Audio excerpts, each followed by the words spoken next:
Bekas Ketua Pengarah Kor Agama Angkatan Tentera Kagat Major Jeneral Datuk Kamaruddin Mamat diumumkan sebagai tokoh utama Ma'al Hijrah Peringkat Persekutuan bagi tahun 1443 Hijrah 2021 Masihi. Menteri di Jabatan Perdana Menteri Datuk Dr. Zulkifli Muhammad Al-Bakri berkata pemilihan itu dibuat atas sumbangan beliau kepada negara dalam menghayati pengajaran daripada hijrah Nabi Muhammad SAW. Jadi matlamatnya tak lain tak bukan untuk menjadikan masyarakat Islam kita khususnya untuk melihat mereka yang berjaya sebagai satu inspirasi dan motivasi.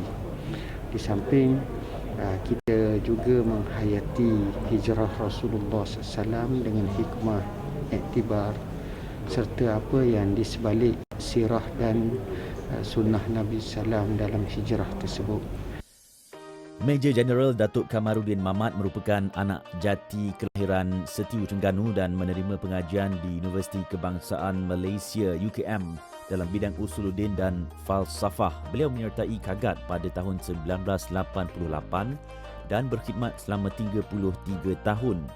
Antara sumbangan beliau termasuk pewujudan tanah perkuburan Raudatus Sakinah Angkatan Tentera Malaysia ATM di Kem Perdana Sungai Besi dan penubuhan Institut Latihan Kefahaman Islam Malaysia ILMI. Selain itu, beliau merupakan pemegang tauliah mengajar agama dan aktif sebagai penceramah di sekitar wilayah Persekutuan dan Selangor. Saya rasa penganugerahan ini bukan semata-mata untuk diri saya, tapi secara kolektifnya, sebab mungkin pihak Rusia, pihak menteri dan sebagainya melihat peranan dan tugas kami keseluruhannya. Saya sebenarnya dah bersara sekarang. Pun begitu, masih lagi saya rasa dia kerjaya yang dinilai ini melibatkan mungkin sebelum saya bersara.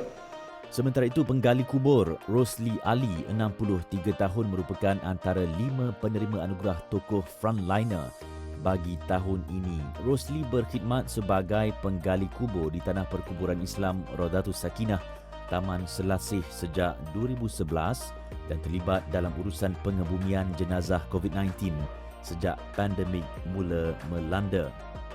Panel pemilih turut memilih pengarah Jabatan Kesihatan Wilayah Persekutuan Labuan, Dr. Ismuni Buhari sebagai seorang lagi penerima anugerah tokoh frontliner.